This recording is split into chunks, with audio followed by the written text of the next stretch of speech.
لي صدري ويسر لي أمري واحلل عقدة من لساني يفقهوا قولي رب زدني علما اللهم رب زدني علما. تمام قسم کی تعریف حمد و ثنا بڑائی و کبریائی اللہ وحدہ لا شریک لہ کی لائق و زیبا. رب العالمین کی مختصر حمد و ثنا کے بعد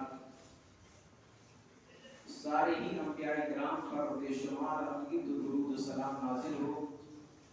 بالخصوص امام النبیین شفیع المذنبین رحمت العالمین جناب محمد رسول اللہ صلی اللہ علیہ وسلم پر، آپ کی آل پر اور قیامت تک سچی پیروی کرنے والے امت مسلمہ پر. اللہم صلی علی محمد وعلی آل محمد کما صلیت علی ابراہیم وعلی آل ابراہیم انک حمید مجید. اللہم بارک علی محمد وعلی آل محمد کما بارکت علی ابراہیم وعلی آل ابراہیم انک حمید مجید. محترم حضرات، اللہ سبحانہ تبارک و تعالی ہر انسان کو فطرت اسلام پر پیدا کرتا ہے.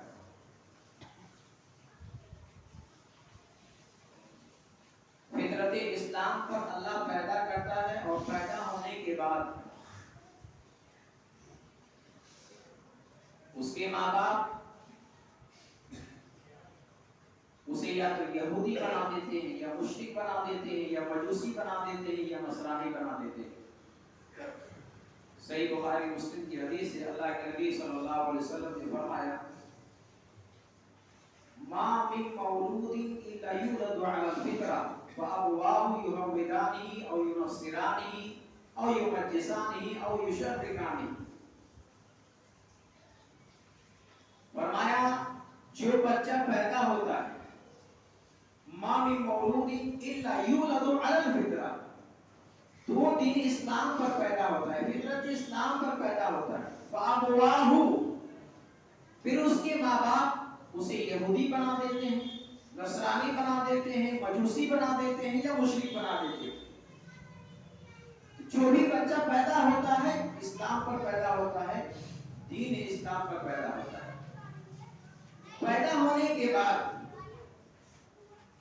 انسان فطرت اسلام سے جو بگڑتا ہے، انسان صحیح راستے سے جو بھٹکتا ہے، اس کی بھٹکنے کی سب سے اہم وجہ اللہ کے نبی صلی اللہ علیہ وسلم نے یہ بتائی ہے کہ اس میں سب سے اہم کردار اس کے ماں باپ کا ہوتا ہے. سب سے بڑا رول اس کے ماں باپ کا ہوتا ہے.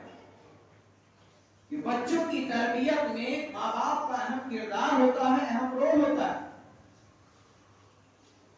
ماں باپ چاہے تو اسے اپنے نقش قدم پر چلائے، یہ ماں باپ کے اختیار میں ہے. تو بچہ پیدا ہونے کے بعد ماں باپ کے نقش قدم پر چلتا ہے. ماں باپ اچھے ہیں تو بچہ اسی ماحول پر ڈھلتا ہے، اسی ماحول پر پرورش کرتا ہے. اور ماں باپ ہی اگر خراب ہو تو پھر جو بچپنے سے ماحول ملتا ہے بچہ اسی ڈگر پر، اسی راستے پر وہ چلتا ہے. میں آج کے خطبہ جمعہ میں خاص طور پر چونکہ ماں باپ کا بچوں کی کردار میں اہم رول ہوتا ہے، اور اس میں اگر تفصیل سے سمجھنا چاہیں تو کچھ چیزیں ایسی ہیں جو ماں باپ دونوں کے ساتھ جڑی ہوئی ہیں، اور کچھ چیزیں ایسی ہیں جو صرف ماں کے ساتھ جڑی ہوتی ہے، کچھ چیزیں ایسی ہیں جو صرف باپ کے ساتھ جڑی ہوتی ہے. اللہ کے نبی صلی اللہ علیہ وسلم کی حدیث ہے، آپ نے فرمایا کلکم راع وکلکم مسئول عن رعیتہ. فرمایا کہ تم میں سے ہر شخص ذمہ دار ہے اور ہر ایک سے اس کی ذمہ داری کے بارے میں پوچھا جائے گا. پھر اس کی تفصیل کرتے ہوئے اللہ کے نبی صلی اللہ علیہ وسلم نے فرمایا کہ آدمی اپنے گھر کے ذمہ دار ہے اور آدمی سے گھر کی ذمہ داری کے بارے میں پوچھا جائے گا. عورت اپنے گھر کے ذمہ دار ہے اور عورت سے بھی گھر کی ذمہ داری داری کے بارے میں سوال کیا جائے گا، معلوم یہ ہوا کہ باپ گھر کے باہر کی ذمہ داریاں خاص طور پر باپ پر عائد ہوتی ہے اور ماں گھر کے اندر کی ذمہ داریاں خاص طور پر عائد ہوتی ہے، لہذا ماں باپ دونوں کے اوپر ذمہ داریاں ہیں اور دونوں سے قیامت کے دن اللہ تعالیٰ سوال کرے گا۔ تو آج کی خطبہ جمعہ میں خاص طور پر بچوں کی تربیت میں باپ کا کردار کیا ہے چند قرآن آیات کی روشنی میں آپ کے سامنے پیش کرنا چاہتا ہوں۔ ابھی خطبہ مسنہ کے بعد جو آیات کریمہ میں نے پڑھی جس میں اللہ سبحانہ تبارک و تعالیٰ نے ایک عظیم ترین ہستی کا ذکر فرمایا اور ان کی اولادوں کا بھی ذکر فرمایا۔ دو ہی ہستیاں ایسی ہیں جس کے بارے میں اللہ تعالیٰ نے نام لے کر یہ فرمایا ہے کہ وہ ہمارے لیے آئیڈیل ہے، ہمارے لیے نمونہ۔ دو ہی ہستیاں ہیں، ان میں سے ایک امام الموحدین حضرت ابراہیم علیہ السلام، ان کی عقیدہ توحید کا تذکرہ کرتے ہوئے ایمان پر ثابت قدم رہنے کے لیے اللہ تعالیٰ نے فرمایا قَدْ كَانَتْ لَكُمْ أُسْوَةٌ حَسَنَةٌ فِي إِبْرَاهِيمَ وَالَّذِينَ مَعَهُ إِذْ قَالُوا لِقَوْمِهِمْ إِنَّا بُرَآءُ مِنكُمْ وَمِمَّا تَعْبُدُونَ مِن دُونِ اللَّهِ۔ اے مسلمانوں، تمہارے لیے حضرت ابراہیم علیہ السلام کی زندگی میں اور ان کے ساتھیوں میں بہترین نمونہ ہے۔ اذ قالوا، جبکہ انہوں نے اپنے قوم سے برملا یہ کہا، بیگان کے دہل یہ اعلان کر دیا، اے میری قوم کے لوگوں، اللہ کے سوا جن کی تم عبادت کرتے ہو، اللہ کو چھوڑ کر جن کی تم پوجا کرتے ہو، ہم تم سے بری ہیں، ہم تمہاری شرک سے بری ہیں اور تمہاری ان کاموں سے بری ہیں۔ بیگان کے دہل حضرت ابراہیم علیہ السلام اور اس کی ان کے ماننے والے ان کے ساتھیوں نے اعلان اپنے قوم والوں سے کیا۔ تو یہاں اللہ تبارک و تعالیٰ نے ایمان پر توحید پر ثابت قدمی کے لیے حضرت ابراہیم علیہ السلام کا ذکر فرمایا اور عام طور پر ہر اعتبار سے اللہ تعالیٰ نے فرمایا لَقَدْ كَانَ لَكُمْ فِي رَسُولِ اللَّهِ أُسْوَةٌ حَسَنَةٌ، تمہارے لیے اللہ کے رسول صلی اللہ علیہ وسلم میں بہترین نمونہ موجود ہے۔ تو یہاں پر جو بات میں آپ سے کہنا چاہتا ہوں وہ یہ ہے کہ اگر آپ یہ چاہتے ہیں آپ کی اولاد کامیاب ہو، اگر آپ یہ چاہتے ہیں کہ آپ کے بچے سکسیس ہو جائیں، تو پہلے آپ کو سکسیس ہونا پڑے گا، پہلے آپ کو کامیاب بننا پڑے گا، پہلے آپ کو کامیاب بننے کی کوشش کرنا پڑے گا۔ پہلے آپ کو کیوں کامیاب بننا پڑے گا؟ تاکہ آپ کے بچے کامیاب ہو، اس لیے آپ کو کامیاب بننا پڑے گا کیونکہ آپ کی اولاد کا پہلا اگر کوئی آئیڈیل ہے، پہلا اگر کوئی معیار ہے تو آپ کے علاوہ اور کون ہو سکتا ہے؟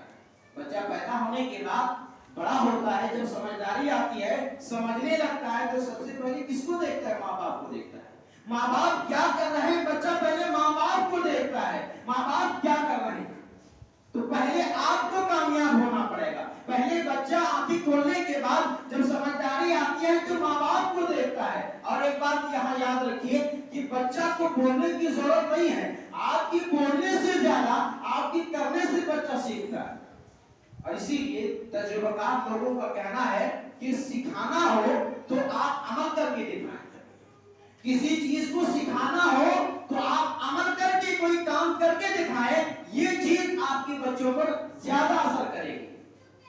بجائے اس کے آپ یہ کہیں کہ بیٹا جاؤ نماز پڑھنے کے لیے، آپ عمل نہ کریں، بچوں سے کہیں کہ جاؤ نماز پڑھنے کے لیے، تو ہو سکتا ہے آپ کی کہنے کی وجہ سے بیٹا چلا تو جائے گا لیکن پابندی سے نہیں جائے گا اور حقیقت میں دل سے نہیں جائے گا۔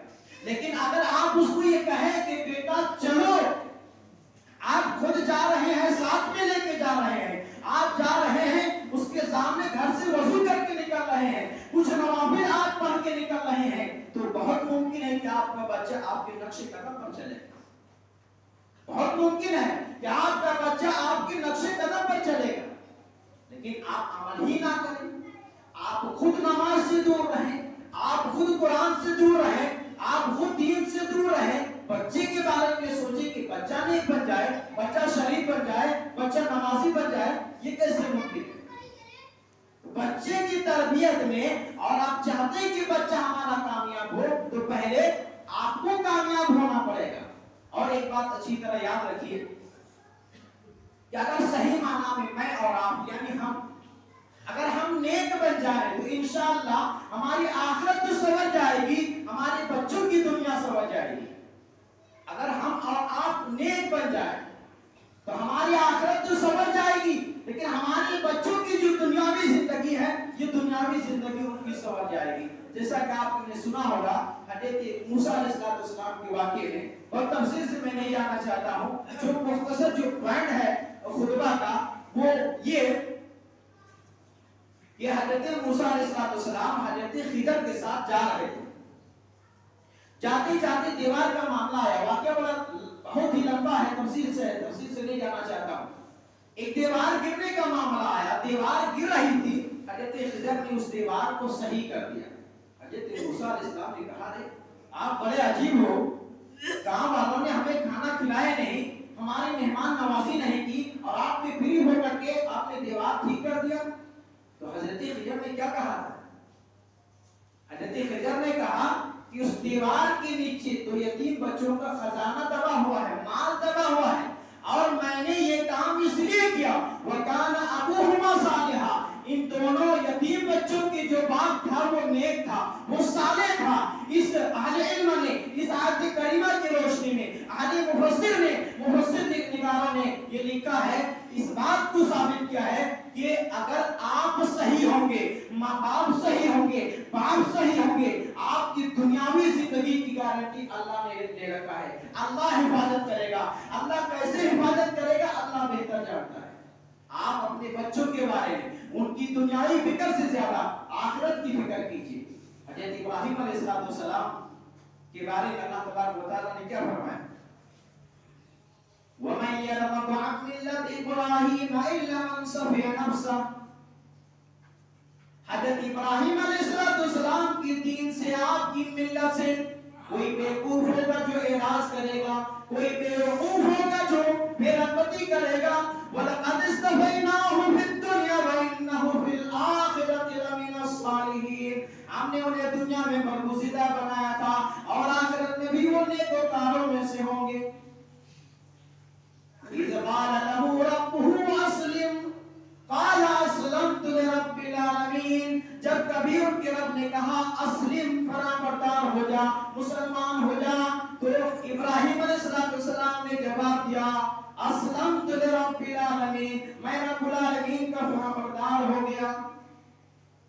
حضرت ابراہیم علیہ السلام نے فرمانبرداری کی ایسی بھی مثال نمونہ پیش کیا جس کی وجہ سے اللہ تعالیٰ نے آپ کو یہ فضیلت دی، یہ مقام عطا فرمایا کہ آپ کو اللہ نے اپنا خلیل بنایا.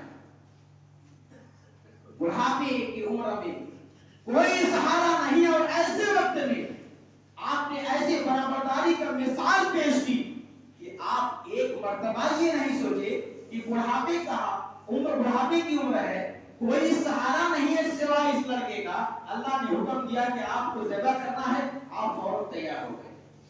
تو ایسی فرمانبرداری کی مثال آپ نے پیش کیا ہے. اور آگے فرمایا وصّى ابراہیم بنیہ و یعقوب. ابراہیم علیہ السلام ہی نے صرف اپنے بیٹے کی وصیت نہیں کی، ابراہیم کے بعد یعقوب نے اور ان کی اولاد یعقوب علیہ السلام نے بھی اپنے بیٹے کی وصیت کی. یہ جو دین ہے، یہ اس دین کو تمہارے اللہ نے پسند کر لیا ہے، اس لیے تمہیں موت بھی آئے، تمہیں مرنا بھی ہے تو اسی دین پر مرنا ہے، مسلمان ہو کر مرنا ہے. میرے بھائیوں، آج ہم جس دور میں زندگی گزار رہے ہیں، جس دور سے ہم جی رہے ہیں، ہمارا گزر ہو رہا ہے، ہم دیکھ رہے ہیں کہ کتنا پرفتن دور ہے. ہم آئے دن یہ خبریں سنتے ہیں کہ کہیں دنگا ہو گیا، کہیں فساد ہو گیا. ہم یہ خبریں دیکھتے ہیں کہ کہیں بھیڑ نے صرف مذہب کے نام پر اس بچے کو مرڈر کر دیا، ختم کر دیا، اور بھیڑ نے اور کچھ دبنگوں نے لڑکی کی فلاں کشوری کی عصمت دری کی اور ان کو جان سے ختم کر دیا. ظلم و ستم کے پہاڑ توڑے جا رہے ہیں. ہمارے دین کی خبریں سنتے ہیں کہ ذلیل و رسوا کرنے کی سازشیں رچی جا رہی ہے، سب کچھ چل رہا ہے. میرے بھائیوں، یہ ہوتا رہے گا، یہ چلتا رہے گا. آپ یہ نہ سوچیں کہ یہ جو دور ہے، یہ پرفتن دور میں جو ہم جی رہے ہیں، یہ کم ہوگا تھم جائے گا. نہیں، اس سے بھی خراب دور آئے گا، اس سے بھی برے حالات پیدا ہوں گے. صحیح بخاری کی روایت ہے، اللہ کے نبی صلی اللہ علیہ وسلم نے فرمایا لا تقوم الساعة حتى يمر الرجل بقبر الرجل. اللہ کے نبی صلی اللہ علیہ وسلم نے فرمایا قیامت قائم نہیں ہوگی یہاں تک ایک آدمی کسی کے قبر کے پاس سے گزرے گا، اور جب وہ گزرے گا فیقول یا لیتنی، وہ تمنا کرے گا کاش کہ میں اس قبر کے اندر ہوتا. یعنی اس پرفتن حالات کو دیکھ کر کے اور برے ماحول کو دیکھ کر کے ایک آدمی جن کے اندر ایمان ہوگا، ہلکا سا بھی ایمان ہوگا، وہ یہ تمنا کرے گا، وہ یہ سوچے گا کہ کاش میں مر کے کیوں نہ گیا، میں مر گیا ہوتا. یہ نظارہ ہمیں دیکھنا نہ پڑتا. تو حالات ایسے اور خراب آنے والے ہیں. میرے بھائیو، ابھی اللہ نے موقع دیا ہے، ہم اچھے بننے کی کوشش کیجئے. ہم اپنے بچوں کے لیے پہلا آئیڈیل اور نمونہ بننے کی کوشش کیجئے. آج حالات دیکھ رہے ہیں کتنے خراب ہے. آج فتنے اس ماحول میں فتنہ برپایا جا رہا ہے، نفرتیں پیدا کی جا رہی ہے، نفرتیں پھیلائی جا رہی ہے. میرے بھائیو، نفرتوں کے نام پر قوم کو بانٹا جا رہا ہے، قوم کی تعلیم کو روکنے کی کوششیں کی جا رہی ہے. اب قوم سے میری مراد ہمارے ملک کی پوری جنتا ہے. ان کو ہندو اور مسلم کے نام پر بانٹا جا رہا ہے اور جو اصل مدے ہیں اس سے بھٹکایا جا رہا ہے. میرے بھائیوں، ایسے ماحول میں کچھ لوگ کامیابی اسی کو سمجھ بیٹھے ہیں. لیکن اللہ کے بندو، ایسے وقت میں رونے دھونے اور شکوہ شکایت سے بہتر یہ ہے کہ ہم اپنے آپ کو اچھا بننے کی کوشش کیجئے. ہم اپنے اولاد کے لیے اپنے کو آئیڈیل بننے کی کوشش کیجئے. ایسے ماحول میں ہم یہ کوشش کریں کہ اچھا بنے. شکوہ شکایت سے بہتر ہے ہماری زندگی اچھی ہو. جب ہماری زندگی اچھی ہوگی، ہم بہتر ہوں گے، ہماری اولاد بہتر ہوگی، وہ بھی ہمارے صحیح نقش قدم پر اور صحیح راستے پر چلے. آج ہم اپنے بچے کو کیا سکھا رہے ہیں؟ آج ہم اپنے بچے کو کیسی تربیت دے رہے ہیں؟ ایک دور وہ تھا، اللہ کے نبی صلی اللہ علیہ وسلم ابھی نبی نہیں بنے ہیں، لیکن آپ کی نبوت سے پہلے کی زندگی اٹھا کر دیکھیے. آپ کے اندر دو چیزیں تھی. آج وہ چیز ہم سب کے اندر پیدا کرنے کی ضرورت ہے. ہم باپ بھی یہ چاہیں کہ میں خود ایسا بنوں اور اپنے اولاد کو بھی ایسا بناؤں. اللہ کے نبی صلی اللہ علیہ وسلم ابھی نبی نہیں بنے ہیں، لیکن لوگوں میں مشہور کیا ہے؟ آپ امین ہیں، آپ صادق ہیں، آپ سچے ہیں، آپ امانتدار ہیں. خانہ کعبہ جب تعمیر کی گئی نئے سرے سے، نئی طریقے سے جب خانہ کعبہ کو تعمیر کیا اور تعمیر کرنے کے بعد اس میں حجر اسود کو رکھنے کی باری آئی تو لوگوں میں اختلاف ہو گیا. اتنا اختلاف ہو گیا کہ کون یہ شرف حاصل کرے گا، کون سا قبیلہ اس کو رکھے گا حجر اسود کو اس کے مقام پر. نوبت یہاں تک آ گئی کہ لوگوں نے تلواریں نکالی. اسی لیے کہا کہ کل جو سب سے پہلے خانہ کعبہ میں آئے گا ہم اس کو جج مان لیں گے اور وہ جو فیصلہ کریں گے ہم اس کو تصدیق کر لیں گے. اتفاق سے اللہ تبارک و تعالیٰ کو لوگوں کو ایک صحیح فیصلہ دکھانا تھا.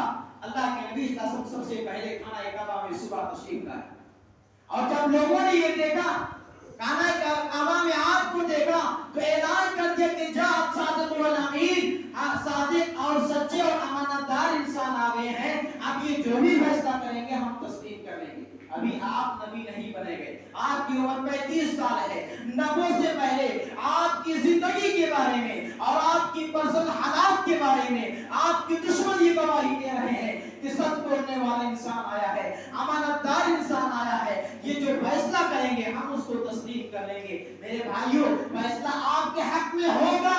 کب؟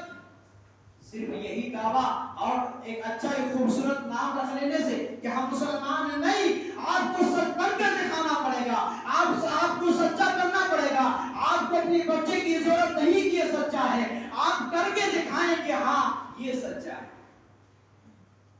تو سچ بولنے والے فیصلہ کرتے ہیں،